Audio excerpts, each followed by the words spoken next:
Monsieur l'ambassadeur, messieurs les ministres, chers confrères, chères consoeurs, chers amis, c'est une grande joie d'ouvrir ici dans la grande bibliothèque de Montréal la cérémonie de remise des prix Albert Londres 2013.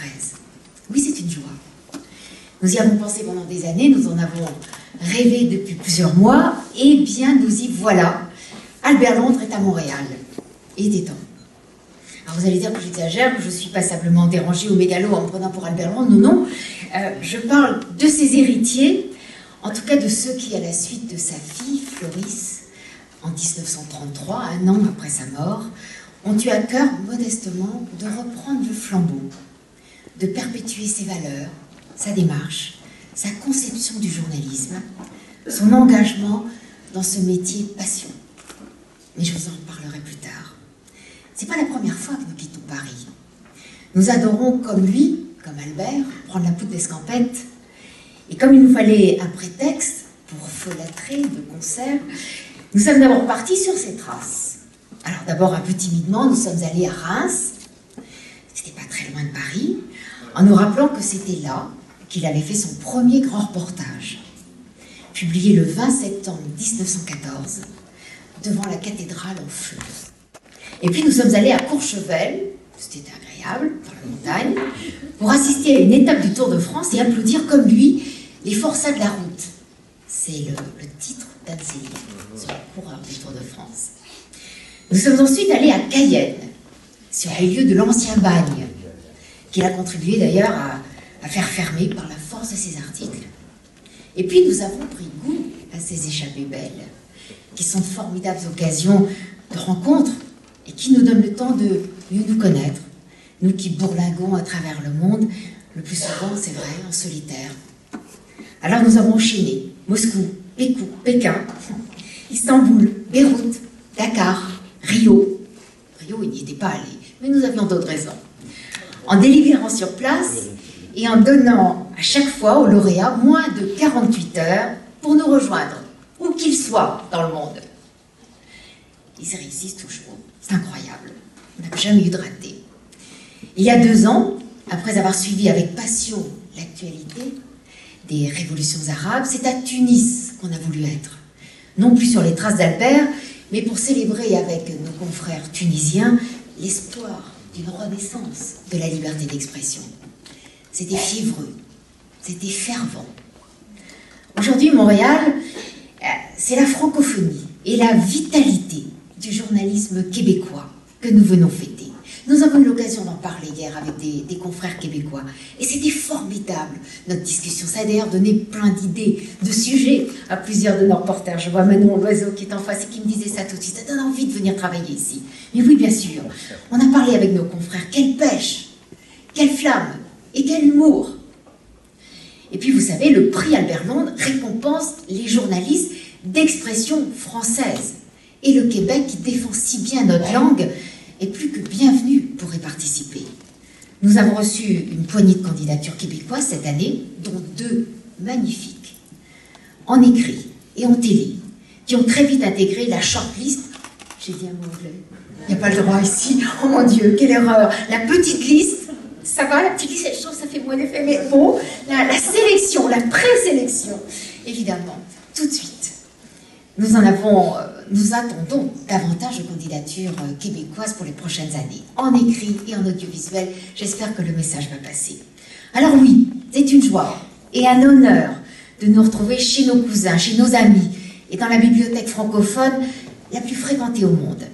Elle ne manque pas de livres, bien sûr, mais nous avons tenu à lui offrir 2 éditions originales d'ouvrages d'Albert Londres, et je suis heureuse de les confier à Madame Danielle Chagnon, directrice de la référence et du prêt. Puis-je vous inviter, Madame Chagnon? Voilà, alors le chemin de Buenos Aires, entre parenthèses, la traite des Blanches, et puis au bas, le fameux livre d'Albert Londres. Et je vais rajouter les grands reportages, les grands porteurs, la somme de vidéos. Et puis, alors sachez qu'ils sont à la Grande Bibliothèque de Montréal. Voilà. Merci.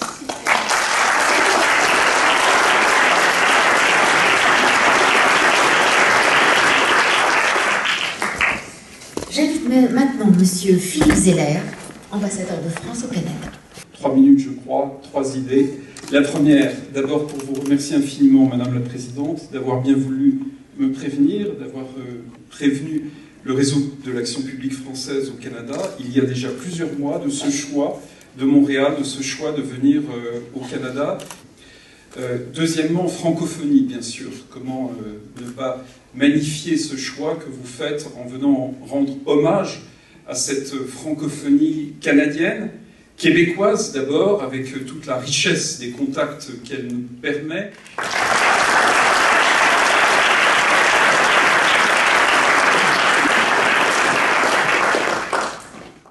J'invite maintenant Monsieur Makakoto, ministre de la Culture et des Communications au gouvernement du Québec.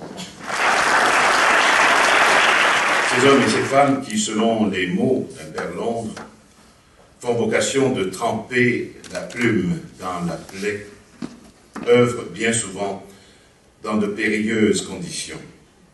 Certains y laissent leur vie. Et ce soir, nous avons spontanément une pensée pour celles et ceux qui sont tombés en exerçant la profession de grand reporter. Il n'en demeure pas moins qu'à l'ère des gazouillis, du journalisme dit citoyen, de la confusion des genres et du commentaire envahissant, le grand reportage a pourtant plus que jamais sa place et sa nécessité dans nos médias.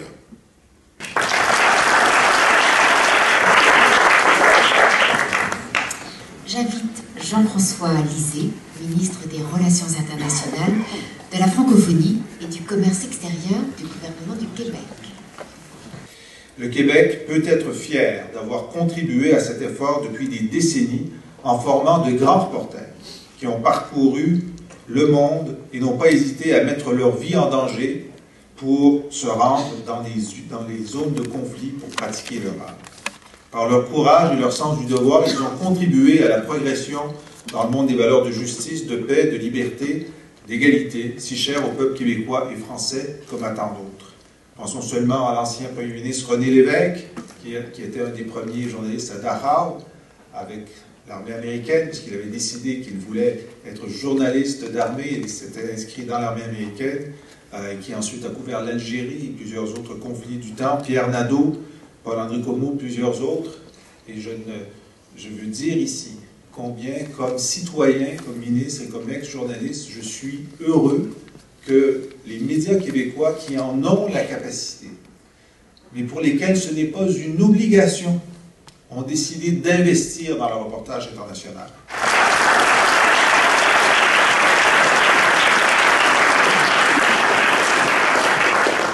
Pourquoi, tant d'années après sa mort, Albert Londres est-il encore une source d'inspiration? Pourquoi peut-on reprendre ses livres, Au bagne, Terre d'ébène, Pêcheur de perles, La Chine en folie, de Jules Ferrand, dont vous parliez, et avoir le sentiment qu'ils n'ont pas vieilli? C'est incroyable.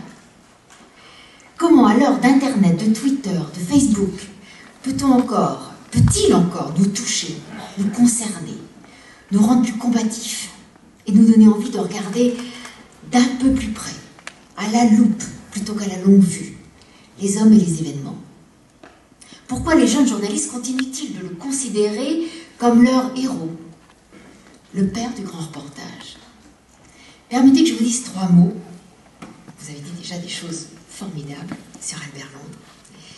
3 mots de ce jeune homme qui rêvait d'être poète, comme Claude Fournier, et de sillonner la planète, des Dardanelles à la Russie, de l'Inde au Japon, au Proche-Orient, de l'Argentine à l'Afrique et à la Chine.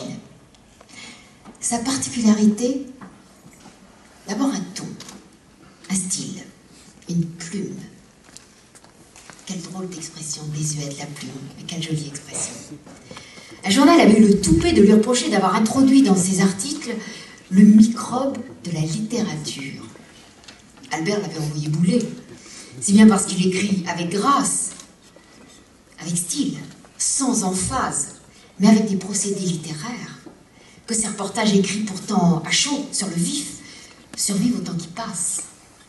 Et c'est bien l'écriture, fût-ce avec une caméra, qui fait aussi la différence entre les reportages de télévision qu'on nous soumet. Ces textes sont vifs, rapides, pleins de dialogues, de répliques, qui claquent. il y a de la chair, du lait, de la vie et de la souffrance des hommes. Ensuite, il y a une générosité. Et là, je cite notre ami Jean-Claude Guibault, membre du jury. Une manière, dit-il, d'aimer le monde et les gens qui devrait être prioritairement enseignée à tout reporter débutant. Je ne sais pas si on apprend ça, cette manière d'aimer les gens. Mais comment être journaliste si une tendresse irréfléchie ne vous jette pas pour parler vers votre voisin de train ou d'avion? Comment être journaliste si l'on ne pense pas avec amitié, avec affection, à ses lecteurs, à ses téléspectateurs, qu'on emporte avec soi, qui seront nos yeux, qui verront par nos yeux, qui entendront par nos oreilles, qui sentiront par nos mots et nos images, qui justifient toute notre démarche, nos voyages, nos efforts, nos angoisses, pour trouver le bon mot, la phrase juste, recommencer le début du papier, jongler avec nos petits tas de mots, en vertu d'une délégation de curiosité qu'ils nous ont confiée. Des lecteurs ou téléspectateurs qu'on n'a pas le droit de tromper. Voilà ce qui rend malade le reporter sur le terrain. Voilà sa véritable angoisse. La plupart du temps, ce n'est pas la balle perdue. Je parle à Roméo, il y avait aussi la balle perdue. Mais c'est l'erreur, la naïveté, l'approximation, le dérapage, l'obligation d'aller trop vite, donc de mal apprécier ou de ne pas avoir suffisamment le temps de vérifier. Quand on pense à l'intensité des liens noués entre Albert Londres et ses lecteurs, on demeure sidéré. Lorsque ces reportages étaient annoncés à l'avance dans le journal, le tirage faisait un bond et les lecteurs attendaient en file à la sortie des rotatives. J'en rêve. Ah oui, c'est plus le cas. Parce qu'on le savait indépendant et les yeux grands ouverts, avec des perplexités avouées, une subjectivité assumée, des colères, des enthousiasmes, aucune attache partisane, pas de prisme idéologique. Au rédacteur en chef qui lui dit qu'un de ses articles n'est pas dans la ligne du journal, il réplique, tous les jurés du prix Albert Londres le savent, un reporter, monsieur, ne connaît qu'une ligne, celle du chemin de fer. C'était avant l'avion, avant le satellite. Il ne partait pas pour 2 jours, mais pour 3 mois. Il savait qu'il pouvait claquer la porte d'un journal et trouverait forcément un poste ailleurs. Les temps ont bien changé. Mais l'indépendance n'excluait pas l'engagement et une idée du journalisme résolument combative, voire justicière. Une phrase symbolise sa conception de son rôle. Vous l'avez déjà un peu cité tout à l'heure. Tout le monde a envie de la faire si, en tout cas tous les journalistes. Notre métier n'est pas d'être pour ou contre, non plus que de faire du tort. Il est de porter la plume dans la plaie. Et il ne s'en privait pas. Il a dénoncé l'horreur des hôpitaux psychiatriques, le scandale de la prostitution, l'indignité du colonialisme. Il n'allait pas forcément au bout du monde. Mais quand il portait témoignage, il s'attribuait un droit de suite. En conclusion de son long reportage sur le bagne à Cayenne, il publiait une lettre ouverte au ministre des colonies qui s'achevait par cette phrase. Ce n'est pas des réformes qu'il faut en Guyane, c'est un chambardement. Et Floris, sa fille, se rappelait qu'en rentrant, il a passé des heures dans les couloirs des ministères pour obtenir une grâce, un adoucissement de peine, le redressement d'une injustice, la réforme d'un règlement. Il était courageux et sincère. Enfin, je me dois de prononcer le mot de liberté. Ça va sentir, penserez-vous. Ils ne sont pourtant pas si nombreux, les confrères, à pouvoir prétendre être parfaitement libres dans leur rédaction. Et ceux qui le sont n'en profitent parfois pas assez pour défricher des sujets non couverts, arpenter les terres peu fréquentées, sonder les âmes délaissées, défier les modes, le parisianisme, tous les cynismes. Albert Londres osait tout. Tous les sujets, tous les voyages, toutes les impertinences. Il osait dire « je », libéré de toute pudibonderie, conscient que le « je » pouvait être modeste. Voilà ce que j'ai vu, senti, compris, observé, n'étant que ce que je suis. Les lauréats des prix 2013 nous ont semblé adhérer parfaitement à cet esprit Albert Londres, que nous tentons chaque fois de cerner entre nous. Nous avions 54 candidatures pour le prix de la presse écrite, 41 pour l'audiovisuel, des formats, des sujets, des styles très différents. Nous étions au 19e étage de la tour de Radio-Canada, dans une salle de conférence splendide en face du Sacre. Et nous avons débattu avec fougue, attentifs aux remarques et coups de cœur des uns et des autres, fascinés par l'ambition et la solidité de plusieurs dossiers et enquêtes. La formidable couverture de la guerre en Syrie par Luc Mathieu, un journaliste de Libération, une incroyable, vous en avez parlé tout à l'heure, peut-être est-elle là, une incroyable enquête sur les drones et la drôle de guerre d'Obama par Marie-Ève Bédard et Sylvain de Radio-Canada. Et nous avons tranché. Alors, le prix Albert Londres 2013 pour la presse écrite a donc été attribué à Douane Buis, journaliste au Nouvel Observateur, pour un article intitulé « Les fantômes du fleuve ». J'appelle le lauréat de l'an passé, Alfred de Montesquieu, de Paris Match, pour le lui remettre. Et du coup, c'est avec grand plaisir et avec grande fierté que je te remets le prix Albert Londres 2013.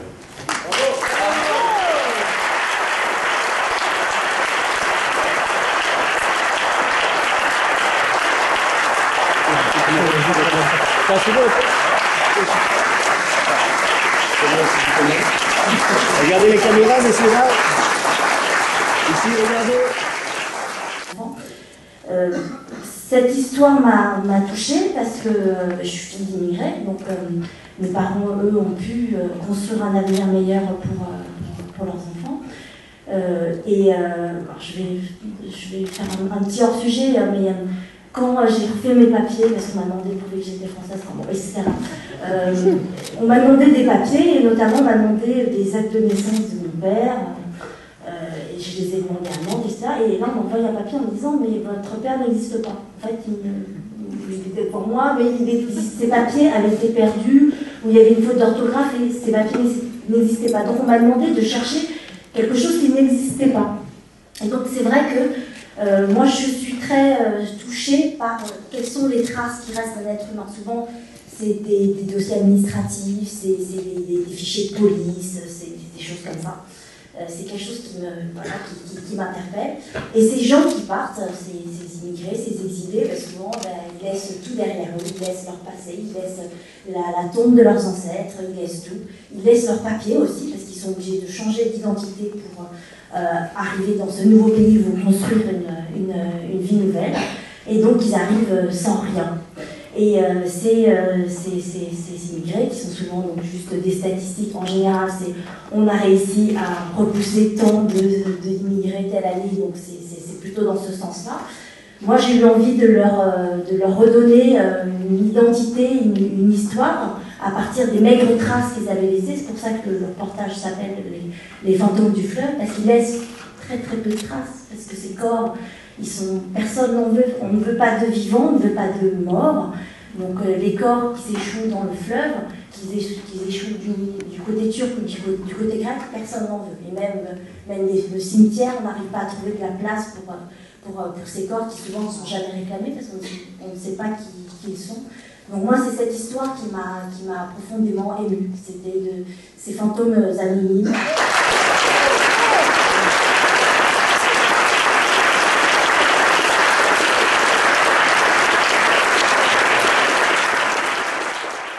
« 2013 pour l'audiovisuel est attribué à Roméo Langlois, journaliste de la chaîne de télévision France 24, pour son reportage à balles réelles.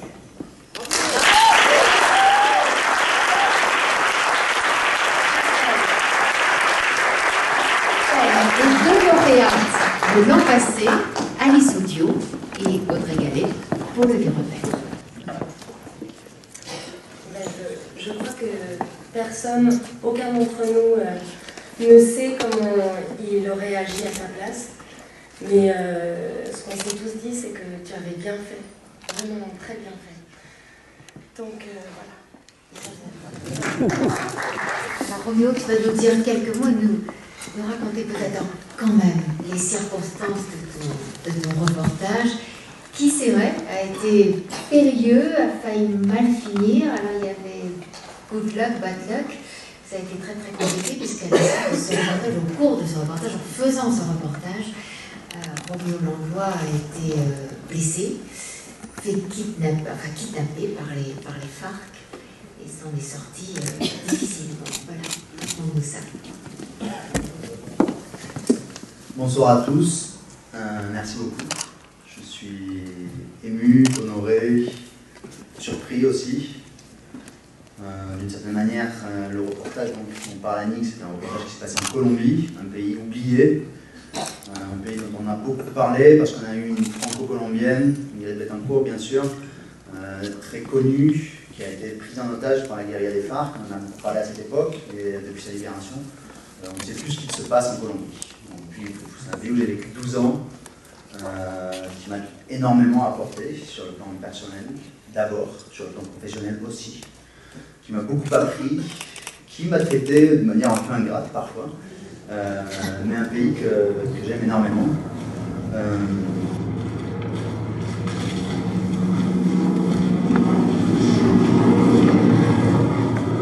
Ce devait être une opération de communication, j'en étais très conscient. La plupart du temps, quand les militaires en général, dans le monde entier, et notamment en Colombie, embarquent des journalistes avec eux, c'est pour montrer une opération parfaitement huilée, qui va fonctionner, c'est pour montrer le professionnalisme de leurs hommes, c'est pour montrer à quel point ils sont efficaces et à quel point ils vont encore une fois de plus détruire un nouveau laboratoire de cocaïne.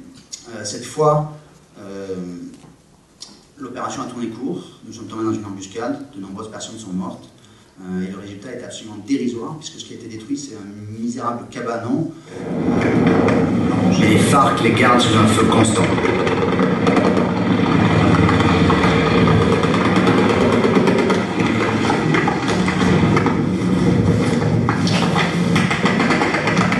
Rien à faire, les hommes au sol devront se passer de renfort. Leur seul soutien sera aérien. Pour ce résultat dérisoire, il y a plusieurs personnes qui sont mortes, des soldats en l'occurrence. On a déplacé 5 hélicoptères, des bombardiers sont venus, il y avait de nombreux hommes qui sont venus en renfort. Donc quel est le coût humain, le coût économique d'une telle opération pour un résultat aussi médiocre? C'est l'une des questions qui ont été posées par ce document, par ce reportage, et c'est l'un des débats qui ont été suscités par ce reportage en Colombie. Là, moi j'ai eu la chance, j'ai eu énormément de chance sur la mémoire à côté de moi.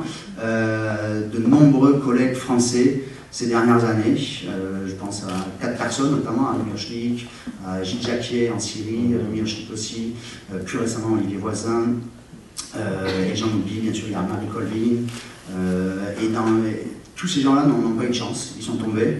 Ils sont tombés comme des soldats qui n'avaient pas d'armes, qui n'avaient pas d'instinct de vengeance, qui n'avaient qu'une passion, qui c'était leur métier.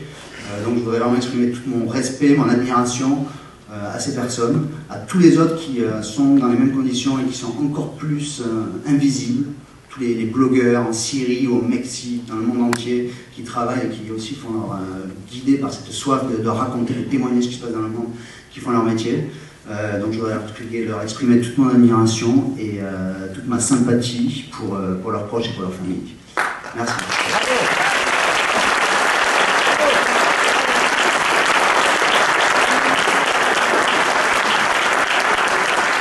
Montrer ces animaux, je me dois d'adresser des remerciements. Ils sont longs, mais c'est nécessaire et c'est sincère. D'abord, la délégation générale du Québec, Michel Robitaille et Louis Hamon, à Paris. La ville de Montréal, bien sûr, Madame Ayotte et Madame Bonneau. La bibliothèque, évidemment, le président Guy Berthiaume. La Fédération professionnelle des journalistes du Québec, Claude Robillard, Brian Miles. C'était formidable hier, on a eu une discussion qui aura sans doute de nombreux échos chez nous. Radio-Canada, qui a accueilli nos délibérations. Claude Fournier, Marie-Josée Raymond, qui nous ont organisé un déjeuner hier qui était formidable. Le ministère de la Culture et le ministère des Relations internationales et de la francophonie. Et puis quelques partenaires, plus j'en perds ma boucle d'oreille, Air Transat, l'Hôtel 01, l'Office du tourisme de Montréal et la ville de Québec où nous serons demain. Et puis en France, le ministère de la Culture, l'Organisation internationale de la francophonie, M. Duel, ici présent, et puis Abdou Diouf, qui a toujours été notre partenaire, qui était donc avec nous l'an passé, bien sûr, et Tidiane Dio, toujours fidèle, ardent, et qui a d'ailleurs des projets à développer pour notre partenariat. Linda, son PDG, Mathieu Gallet, ici présent, qui nous a fait grand plaisir aussi de nous soutenir. Audience, Patrick Bézier, Arléa, qui organise le livre des lauréats, les éditions Montparnasse, France Culture, notre partenaire, France Télévisions et son site Géopolis, que je vous incite à consulter, qui suit le prix Aperlon dans son voyage. Et puis, last but not least, la SCAM et Hervé Remy, qui est ici présent également. Merci à tous. Et bien sûr, je vais toujours mentionner Stéphane Joseph, qui est l'ardent préparateur, concepteur de nos voyages et avec qui nous avons tous dans le jury excellente complicité, très tendre aussi. Voilà, merci à tous. Alors, je vais vous inviter à prendre un pot, nous retrouver autour du verre de l'amitié pour célébrer les lauréats. Ils vont serrer le plus possible vers les drapeaux.